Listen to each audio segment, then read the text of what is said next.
Bismillahirrahmanirrahim. Tarikat Wo Tambo Alam Pengajian Tubuh.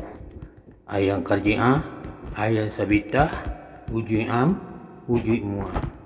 Ayang Karji'ah tubuh nang kasa, Ayang Sabitah tubuh nang halus, Wujud Am sabananya diri, Wujud Mua Tuhan nama-nama Allah.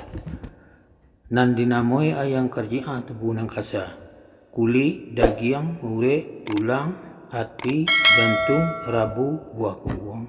Itu nan dinamai Ayang Karji'ah tubuh nang kasa. Kulit.